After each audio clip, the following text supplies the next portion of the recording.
अगर एक दिन आंख खुलते ही आपको पता चले कि आप अपनी दुनिया में नहीं हैं, तो क्या आप खुद पर यकीन कर पाएंगे? अर्जुन, अर्जुन, क्या हुआ तुम्हें? जल्दी उठो, क्लास शुरू होने वाली है। ये प्रोफेसर मीरा सिंह की क्लास है। देर हो गई तो मुसीबत हो जाएगी। किसी की घबराई हुई आवाज उसके कानों में पड़ी। अर्जुन को लगा जैसे वह किसी गहरे अंधेरे से बाहर खींचा जा रहा हो। सिर में तेज दर्द था, जैसे किसी ने भीतर से हथौड़े मार दिए हों। देखो इसे, मुंह ढंक कर बैठा है। पीछे से किसी ने ताना मारा। शायद शर्म से किसी को मुंह दिखाने लायक नहीं बचा। पूरी क्लास में हंसी गूंज उठी। अर्जुन ने धीरे धीरे आंखें खोली और ठिठक गया। चारों तरफ अनजाने चेहरे, लकड़ी की बेंचें, ब्लैकबोर्ड, ट्यूबलाइट की सफेद रोशनी। ये कहां था वह? उसका दिल जोर से धड़कने लगा। वह किसी को पहचान नहीं पा रहा था।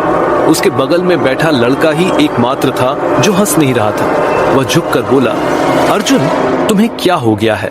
अर्जुन की आवाज कांप गई। मैं कहां हूं? तुम कौन हो? ये क्लासरूम क्यों लग रहा है? फिर से हंसी का विस्फोट हुआ। अरे अर्जुन, इतना भी नाटक मत करो, उसके बगल वाले ने धीरे से कहा। तुमने सोचा था कि तुम रिया मल्होत्रा को लव लेटर लिख दोगे और सब ठीक रहेगा। जब तक तुम शर्मा परिवार में थे तब तक बात और थी। अब हालात बदल चुके हैं। अगली क्लास इंग्लिश की है। प्रोफेसर मीरा को अगर पता चला तो बहुत बुरा होगा। अर्जुन ने अपने माथे को थाम लिया। मुझे सच में कुछ याद नहीं। अभी थोड़ी देर पहले सिर में बहुत दर्द हुआ और सब धुंधला है। उसके दोस्त ने गहरी सांस ली, जैसे उसे विश्वास नहीं हो रहा हो। अचानक एक तेज झटका उसके दिमाग में कौंधा। टूटे फूटे दृश्य उभरने लगे। वह अपने गुरु देविका के साथ एक दुर्लभ औषधि बना रहा था। फिर धमाके, धुआं, पश्चिमी नाग संघन का हमला, युद्ध की गूंज। गुरु देविका ने उसे अपनी बाहों में उठाया था।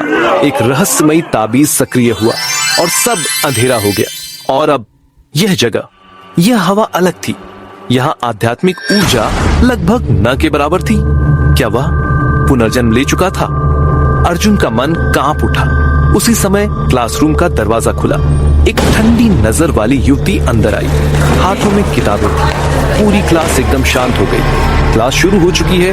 प्रोफेसर मीरा सिंह की आवाज सख्त थी, जो भी खड़ा है बैठ जाए। अर्जुन को तभी एहसास हुआ कि वह खड़ा था। उसी क्षण उसके दिमाग में नई यादें उमड़ पड़ी। यह पृथ्वी थी। वह अब शर्मा परिवार की तीसरी पीढ़ी का सदस्य था। उसके पिता राजीव शर्मा 2 साल पहले गुजर चुके थे। एक डीएनए रिपोर्ट के बाद उसे परिवार से निकाल दिया गया था। लेकिन उसके भीतर सबसे बड़ा झटका कुछ और था। डॉक्टरों ने उसे जन्मजात अक्षमता का रोगी बताया था। यही कारण था कि शर्मा परिवार की प्रतिष्ठा धूमिल हुई। और उसी रात राजधानी में यह खबर आग की तरह फैल गई। अर्जुन की सांस रुक गई। नहीं, उसने मन ही मन कहा।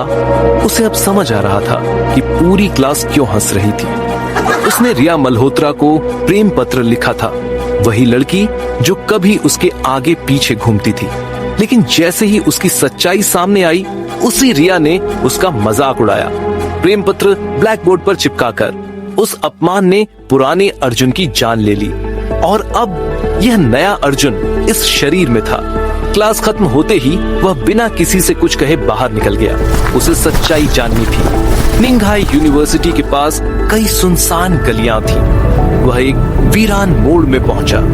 कुछ देर बाद उसने गहरी सांस ली। ये बीमारी नहीं है, उसने मन ही मन कहा। समस्या गंभीर थी, पर असाध्य नहीं। एक सूक्ष्म ऊर्जा नाड़ी अवरुद्ध थी। अगर वह अपनी साधना के तीसरे स्तर तक पहुंच जाए तो यह अवरोध स्वयं टूट सकता था। लेकिन यह पृथ्वी थी। यहाँ आध्यात्मिक ऊर्जा इतनी दुर्लभ थी कि साधना करना लगभग असंभव था। अर्जुन की आंखों में पहली बार असली चिंता उभरी। क्या वह इस दुनिया में बिना शक्ति के जी पाएगा? तभी एक तीखी महिला आवाज गूंजी, शर्म नहीं आती तुम्हें? अर्जुन चौंक कर मुड़ा और अगला क्षण उसके लिए और भी चौंकाने वाला था। अर्जुन, क्या वो तुम हो? शर्म नहीं आती तुम्हें? तेज और ठंडी आवाज उस सुनसान गली में गूंज उठी। अर्जुन का दिल एक पल को रुक गया। वह तेजी से मुड़ा। सामने एक लड़की खड़ी थी। लंबे काले बाल, तेज आंखें, चेहरे पर स्पष्ट घृणा। वह थी रिया मल्होत्रा। अर्जुन के दिमाग में पुराने अर्जुन की यादें हलचल करने लगी। वही रिया जिसने पूरे क्लास के सामने उसका मजाक उड़ाया था। अर्जुन, क्या वो तुम हो? रिया ने आंखें सिकोड़ते हुए कहा। तुम यहाँ क्या कर रहे थे? और अभी तुम क्या कर रहे थे? अर्जुन का चेहरा शांत था, अंदर उथल पुथल थी, लेकिन बाहर कोई भाव नहीं। तुम्हें क्या फर्क पड़ता है? उसकी आवाज अब पहले जैसी कमजोर नहीं थी। रिया चौंक गई। पहले वाला अर्जुन उसकी आंखों में देखने की हिम्मत नहीं करता था। ओह, तो अब एटीट्यूड आ गया है, उसने व्यंग्य से कहा। पर याद रखो, तुम अब शर्मा परिवार के यंग मास्टर नहीं हो। तुम्हारी औकात सबको पता है। औकात, ये शब्द हवा में तैर गया। पुराना अर्जुन शायद टूट जाता, लेकिन यह अर्जुन अलग था। वह धीरे धीरे उसकी ओर बढ़ा। उसकी आंखों में एक अजीब स्थिरता थी, जैसे कोई बहुत कुछ देख चुका हो। रिया, उसने शांत स्वर में कहा, तुमने जो किया वह तुम्हारी सोच दिखाता है, मेरी नहीं। रिया का चेहरा सख्त हो गया। क्या मतलब? मतलब ये कि जो इंसान किसी के कमजोर पल का मजाक उड़ाए वो मजबूत नहीं होता। कुछ पल के लिए गली में सन्नाटा छा गया। रिया ने महसूस किया अर्जुन की आंखें बदल चुकी थीं। उनमें पहले वाली हताशा नहीं थी, वहां कुछ और था। गहराई, ठंडा आत्मविश्वास। तुम नाटक मत करो, उसने झुंझला कर कहा। पूरा कोलाज जानता है तुम्हारी सच्चाई। तुम खुद को बदल नहीं सकते। अर्जुन हल्का सा मुस्कुराया। हर सच्चाई अंतिम नहीं होती। रिया कुछ पल उसे देखती रही, फिर हंसी उड़ाते हुए बोली, तुम्हें देखना भी टाइम वेस्ट है? वह मुड़ी और चली गई। अर्जुन वहीं खड़ा रहा। उसने आंखें बंद की। उसे स्पष्ट महसूस हो रहा था, इस दुनिया की हवा भारी है। यहाँ आध्यात्मिक ऊर्जा लगभग शून्य है, लेकिन पूरी तरह नहीं। बहुत सूक्ष्म, बहुत हल्की, पर मौजूद। अगर वह सही जगह खोज ले, शायद साधना संभव हो। उसी समय अचानक उसके सीने में हल्की गर्माहट उठी। अर्जुन चौंक गया। ये वही अनुभूति थी जो उसे तब होती थी जब कोई दुर्लभ ऊर्जा स्रोत पास होता था। उसने चारों ओर देखा। गली के अंत में एक पुरानी टूटी फूटी हवेली दिखाई दी। दीवारों पर बेलें छड़ी थीं, खिड़कियां बंद, जगह वीरान लग रही थी, लेकिन ऊर्जा वहीं से आ रही थी। अर्जुन का दिल तेजी से धड़कने लगा। क्या यह संयोग था या किस्मत ने उसे पहला मौका दे दिया था? वह धीरे धीरे हवेली की ओर बढ़ा। हर कदम के साथ उसके भीतर एक अजीब उत्साह जाग रहा था। दरवाजा आधा खुला था। जैसे ही उसने अंदर कदम रखा, हवा अचानक ठंडी हो गई और तभी अंदर से एक बूढ़ी भारी आवाज आई। बहुत देर से इंतजार कर रहा था। अर्जुन का शरीर तन गया। उसने आवाज की दिशा में देखा। अंधेरे कोने में कोई खड़ा था। अंधेरी हवेली के भीतर धूल की गंध फैली हुई थी। टूटी खिड़कियों से छनकर आती हल्की रोशनी हवा में तैरते कणों को उजागर कर रही थी। बहुत देर से इंतजार कर रहा था। अर्जुन, आवाज फिर गूंजी। अर्जुन का शरीर स्वाभाविक रूप से सतर्क हो गया। पिछले जन्म की लड़ाइयों ने उसे सिखाया था, अंधेरे में कभी लापरवाही मत करो। उसने गहरी सांस ली और स्थिर स्वर में पूछा, कौन हो तुम? कुछ कदम आगे बढ़ते ही अंधेरे से एक आकृति बाहर आई। सफेद दाढ़ी वाला एक वृद्ध, साधारण कुर्ता, लेकिन उसकी आंखें असामान्य रूप से तेज। वह कोई सामान्य इंसान नहीं था। अर्जुन को तुरंत एहसास हुआ उसके शरीर के भीतर की हल्की ऊर्जा उसी व्यक्ति के कारण सक्रिय हुई थी। नाम जानकर क्या करोगे? वृद्ध मुस्कुराया। महत्वपूर्ण यह है कि तुम यहाँ क्यों आए हो। अर्जुन ने सीधे उत्तर दिया, मैं खुद नहीं जानता, बस कुछ महसूस हुआ। वृद्ध की आंखों में चमक उभरी। अच्छा है, इसका मतलब तुम्हारी चेतना अभी पूरी तरह मरी नहीं है। अर्जुन का दिल हल्का सा धड़क उठा। आप जानते हैं मेरे बारे में? वृद्ध ने हवेली के बीचों बीच रखे पुराने पत्थर के चबूतरे की ओर इशारा किया। बैठो और ध्यान से सुनो, तुम्हारे पास ज्यादा समय नहीं है। अर्जुन बैठ गया, पर उसकी निगाहें अब भी सतर्क थीं। वृद्ध धीरे धीरे बोला, यह दुनिया तुम्हारी दुनिया नहीं है और तुम इस शरीर के असली मालिक भी नहीं हो। सन्नाटा। अर्जुन की आंखों में हल्की चमक उभरी। तो आप जानते हैं? उसने शांत स्वर में कहा। वृद्ध ने सिर हिलाया। बहुत कम लोग हैं जो पुनर्जन्म की ऊर्जा पहचान सकते हैं। तुम्हारी आत्मा अलग है, बहुत पुरानी, बहुत संघर्ष देख चुकी। अर्जुन का मन एक पल के लिए गुरु देविका की ओर चला गया। मेरी गुरु, उसके मुंह से अनजाने में निकला। वृद्ध ने उसे गौर से देखा।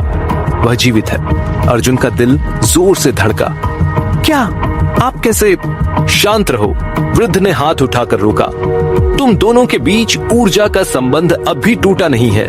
इसका मतलब वह मरी नहीं है, लेकिन वह इस लोक में नहीं है। अर्जुन की मुट्ठियां भींच गईं। मुझे उसे ढूंढना होगा, पहले खुद को बचाओ। वृद्ध की आवाज कठोर हो गई। तुम्हें लगता है यह सब संयोग है? तुम्हें इस शरीर में यूं ही नहीं भेजा गया। अर्जुन की आंखें सिकुड़ गईं। मतलब? वृद्ध आगे झुका। तुम्हारे इस परिवार से निकाले जाने के पीछे सिर्फ डीएनए रिपोर्ट नहीं है।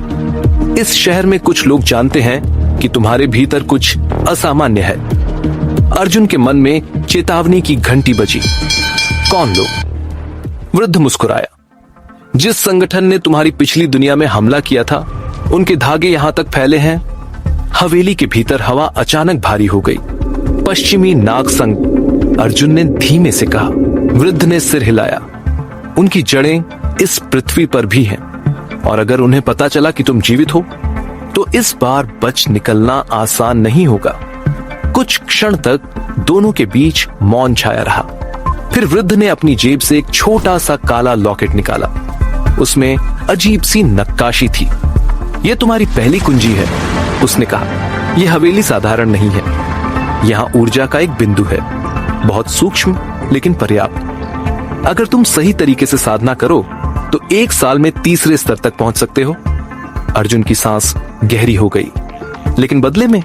उसने सीधा पूछा। वृद्ध हल्का हंसा। बुद्धिमान हो? हाँ, बदले में तुम्हें मेरे लिए एक काम करना होगा। क्या? वृद्ध की आंखें अचानक ठंडी हो गई। जब समय आए, तुम्हें इस शहर के सबसे शक्तिशाली व्यक्ति को चुनौती देनी होगी। अर्जुन चौंक गया। कौन? वृद्ध ने एक नाम लिया। विक्रम मल्होत्रा। अर्जुन के मन में बिजली सी कौंधी।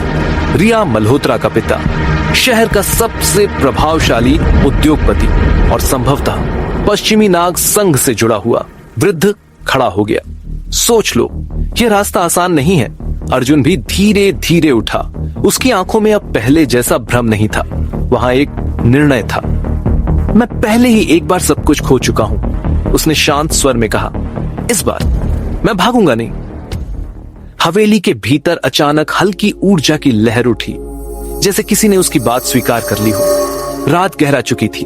निंघाई शहर की चमकती रोशनियां दूर से दिखाई दे रही थी, लेकिन उस टूटी फूटी हवेली के भीतर अजीब सी शांति थी।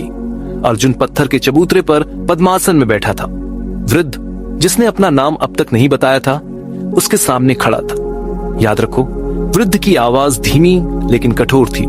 यह पृथ्वी है, यहाँ आध्यात्मिक ऊर्जा बहुत कम है। तुम्हें हर एक कण के लिए संघर्ष करना होगा। अर्जुन ने आंखें बंद कर ली। उसने अपनी पुरानी साधना पद्धति को याद किया। अग्नि, चेतना सूत्र जो उसे गुरु देविका ने सिखाया था। धीरे धीरे उसकी सांसें स्थिर होने लगीं। पहले 5 मिनट, कुछ नहीं, 10 मिनट, सन्नाटा।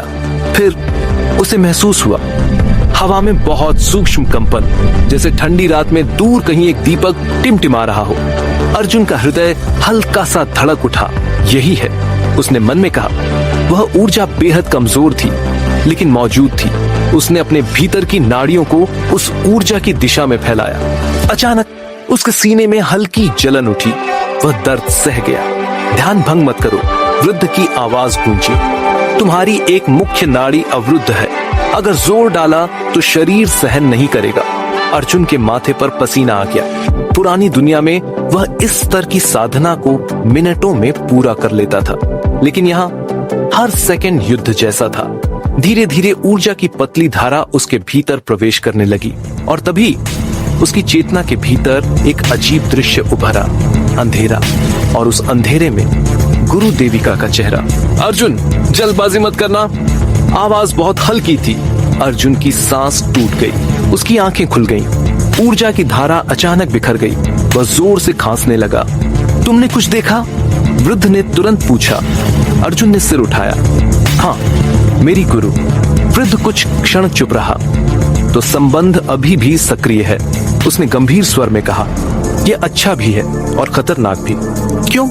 क्योंकि अगर तुम उसे महसूस कर सकते हो तो कोई और भी तुम्हें महसूस कर सकता है। हवेली के बाहर अचानक किसी कदमों की आहट हुई। अर्जुन तुरंत खड़ा हो गया। किसी ने हमारा पीछा किया है? वृद्ध की आंखें सिकुड़ गई। शायद यह केवल शुरुआत है। दरवाजे की ओर से हल्की छाया हिली। अर्जुन ने अपने भीतर बची हुई ऊर्जा को केंद्रित किया। अभी वह कमजोर था, बहुत कमजोर, लेकिन उसकी आंखों में अब डर नहीं था। दरवाजा धीरे धीरे चरमराया और बाहर से एक आवाज आई, अंदर जो भी है बाहर आ जाओ। यह आवाज किसी पुलिस अधिकारी की नहीं थी, यह आदेश था। अर्जुन ने वृद्ध की ओर देखा। वृद्ध शांत था। लगता है विक्रम मल्होत्रा को खबर मिल चुकी है।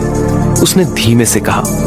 अर्जुन की मुट्ठियां भींच गईं। साधना की पहली रात और पहला खतरा दरवाजे पर। दरवाजा पूरी तरह खुल चुका था।